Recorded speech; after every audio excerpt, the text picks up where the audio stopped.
Hey everyone, it's Hugh Sweeney here and I'm back with another video, and right in front of me I have the Panasonic S1 full frame mirrorless camera from Panasonic, of course, their first ever full frame mirrorless camera, and I'm very excited to have acquired this. Not only have I got the camera, but I've also got the kit lens. So first up, this box is a major step up from the box that Panasonic had for the GH5. I'm loving it. I'm loving the Lumix S1.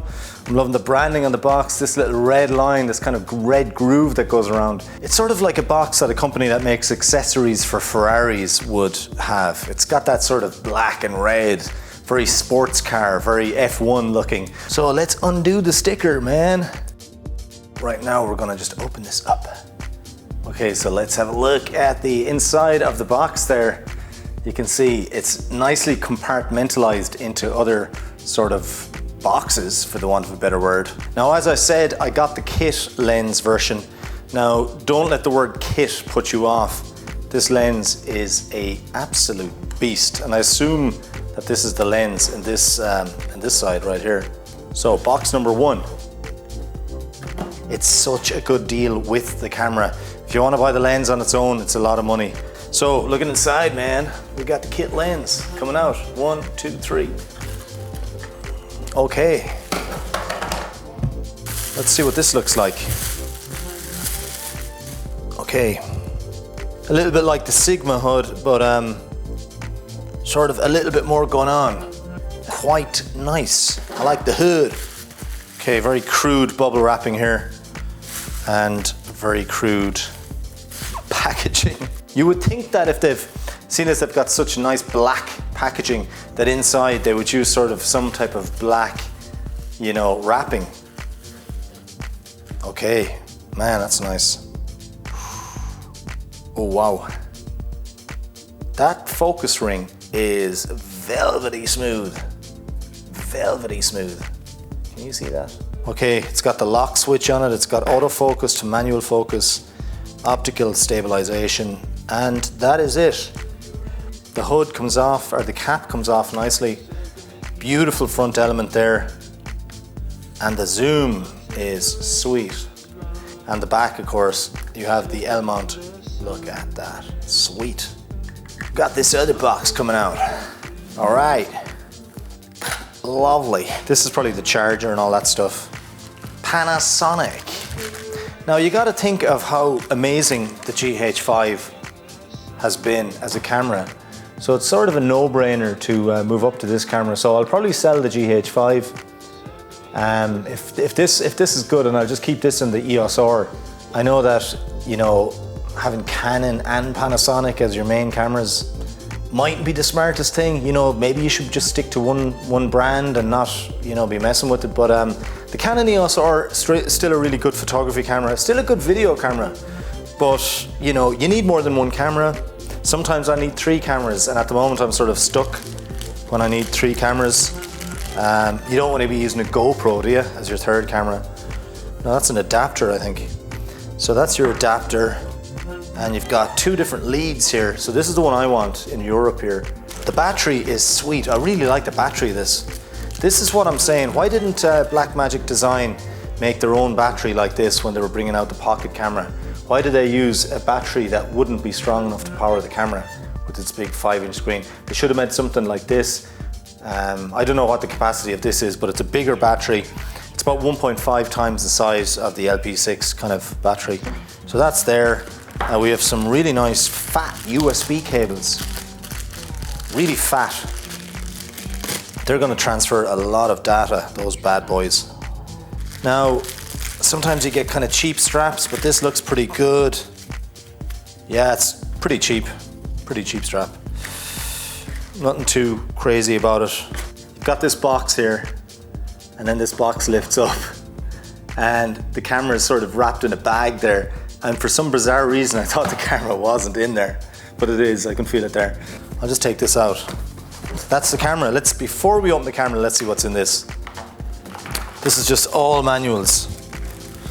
I was excited. I thought there was going to be some other stuff. So the English one at the bottom there is substantially. So that's like the full manual, and the others are the secondary ones. Really cool. So let's not bore you any longer, and I'll get on with the unboxing of the camera. Let's have a look. Here we go. People are saying this camera is big, but I think it's nicely sized. Yeah, it's big. It's big and it's quite square. And it's meaty and it's a handful, and I fucking love it. I love it. The Canon EOS R is too small in your hand, especially for a photographer like me. This is better. I like this. Boom, boom, boom. I like this. Big and chunky and almost kind of retro feeling, kind of square. A little bit less modern looking than the Canon EOS R. I think the Canon EOS R is a little bit more slick in its design. Now, one thing I will say about the Panasonic cameras is that they don't feel as sturdy because of the sensor inside it. The sensor is actually moving around, so it feels a little bit rattly, but don't worry about that. That's just the stabilization. More than likely, we don't have battery power. So that goes in there, and we have this card slot as well. So the card slot, you push it down and then out. And now we have the card slot, so we'll put in the XQD card. I hope it goes in the right way. Okay, that's in. So you see that?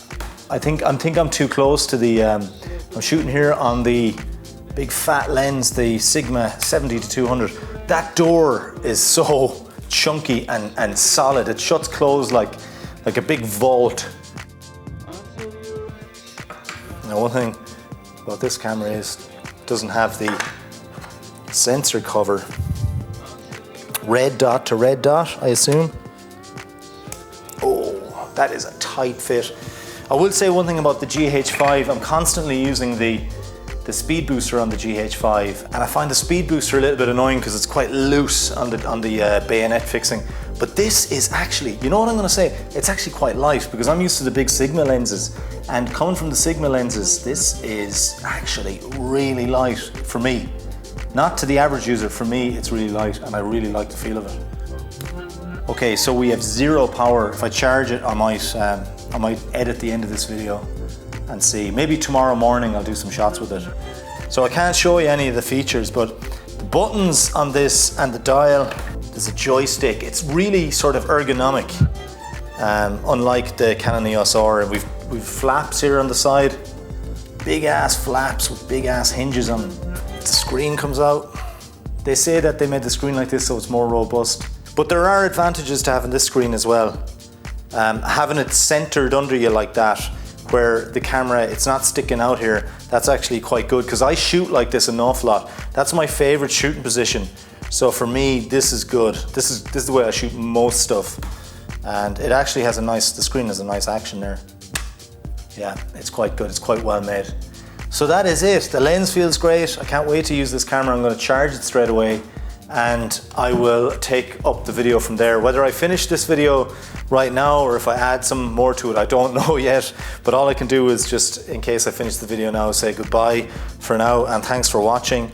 I think it's a good choice for the person who needs a good photography and video camera. So this might replace the GH5 for me. I'm not too sure yet. When I am on jobs and I'm working on professional jobs, I like to have a few cameras. I don't like having to take one camera off the gimbal. I like to be able to use a camera on a gimbal and just have it ready for when I want to do gimbal shots, and then just go handheld with other shots. Plus there's times when you're going to need 3 or 4 cameras as well, and you might have to borrow cameras. So it is nice to have options. Please leave a comment, give a thumbs up to the video if you think it's okay, and please subscribe to the channel if you haven't already. Check me out on Instagram as well. I'm on Instagram there, I'll put a link down below. Plus I'm on Facebook as well. And feel free to watch the other videos like the one that's playing in the background here on my channel, and leave a comment there as well. So until next time, from myself, Hugh Sweeney, filmmaker, it's over and out from me and the brand new S1 here, which I'm very delicately, very carefully holding on to. It's Bye for now. See ya.